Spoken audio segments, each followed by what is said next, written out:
an unknown writer who turned into a killer. But what's even more shocking is that he wrote and published a novel where he described the details of his own crime. In today's video, we dive deep into this strange, chilling, and mysterious story. So, make sure to watch until the very end. Our story begins in eastern Poland in early December 2001. Along the banks of a quiet river, 3 experienced fishermen made a discovery that would haunt them forever. At first, they noticed something floating on the water. From a distance, it looked like a log or a piece of wood. But as they moved closer, they saw something terrifying: long strands of human hair. The log was not wood at all. It was a body. Working together, the fishermen pulled the corpse out of the river and quickly called the police. The victim was a man in his 30s. His hands were tied tightly behind his back, with a rope wrapped around his neck. The knots were cruelly designed. Any attempt to escape would only make the rope choke him tighter. The water had washed away fingerprints, DNA, and most of the evidence. The killer had planned this carefully, leaving almost no trace behind. A medical examination revealed the victim had suffered greatly. His body showed severe bruises and wounds. His stomach and intestines were completely empty, showing signs of starvation. But the most horrifying detail was this: there was water in his lungs. This meant he was still alive when he was thrown into the river, left to drown while bound and helpless. Police realized this wasn't a random act of violence. This was personal. The killer had deep hatred for the victim, torturing him before finally ending his life. After weeks of investigation, the body was identified. His name was Darius Janiszewski, a man in his 30s, manager of an advertising company. He had gone missing nearly a month earlier. Detectives interviewed his family, friends, and co-workers, but no one could explain why he would be targeted. Darius lived an ordinary life. No enemies, no criminal ties, no shady past. Every lead went nowhere. The case grew cold. After 6 months, police gave up and marked it as unsolved. But in Poland, old cases are sometimes reviewed by new investigators. And 2 years later, the file landed on the desk of a determined officer named Jacek Roblewski. Jacek went through every detail, line by line. That's when he noticed something the first team had missed. Darius's mother, who worked at his company, told police about a strange phone call the day her son disappeared. On November 13, 2000, the last day Darius was seen alive, she received a call at the office. The man on the line said he urgently needed 3 large advertising posters. But when she asked questions, the caller dodged them. He refused to give details and insisted on speaking directly to Darius. At first, she thought nothing of it. She gave the caller her son's mobile number. A few hours later, Darius came back to the office and told her he had spoken to the man. He even agreed to meet him that afternoon. That was the last time she ever saw her son. Police traced the number. The call had been made from a public phone booth on the same street as Darius's office, which meant the caller was probably nearby, watching. This made the mystery caller their prime suspect. But since public phones could be used by anyone, the lead went cold. Then Jacek noticed something.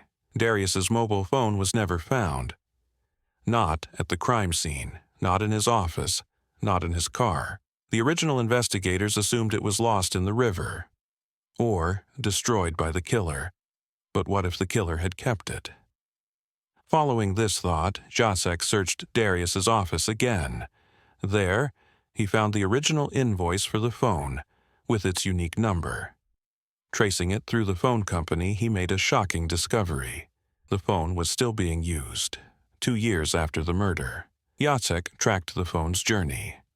Over those 2 years, it had been sold or passed through the hands of 4 different people. Finally, the trail led back to the very first person who had owned it after the crime.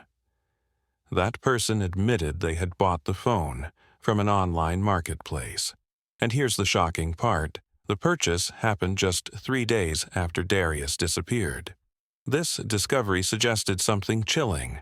The person who sold Darius's phone online was likely the killer.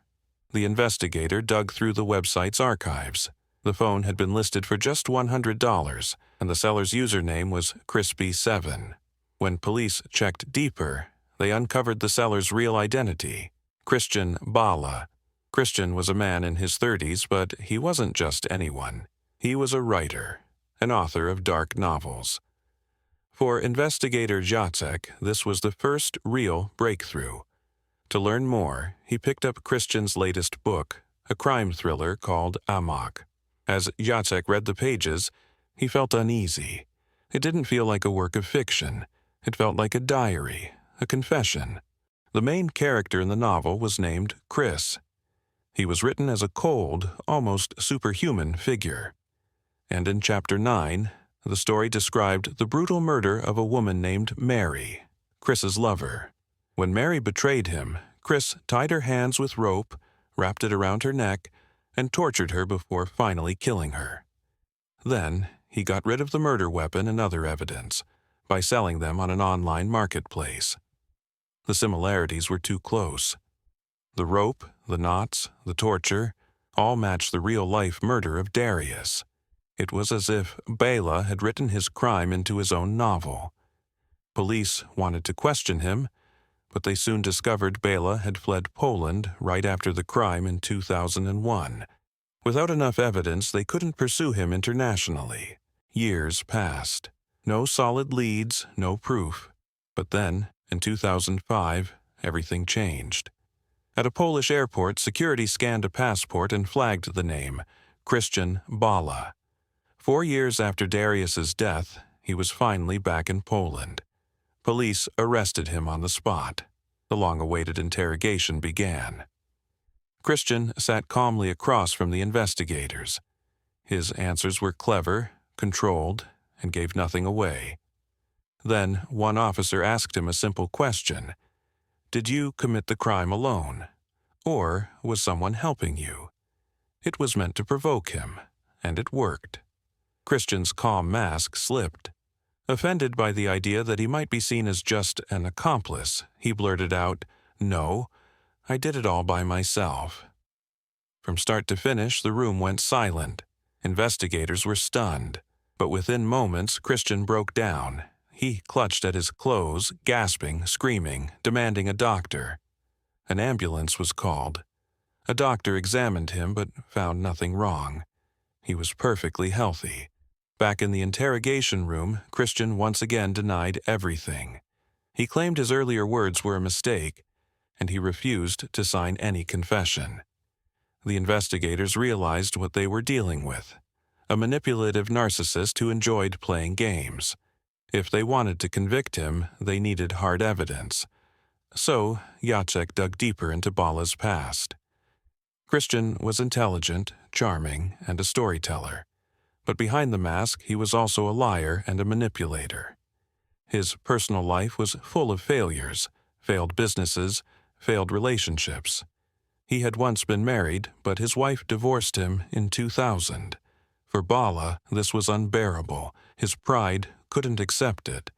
Instead of moving on, he became obsessed. He stalked her, followed her, and threatened to kill any man who tried to be with her. And then, she met someone new. That man was Darius Janiszewski. At last, the motive was clear. This wasn't just random violence, this was jealousy. In Bala's novel, Chris killed his unfaithful lover.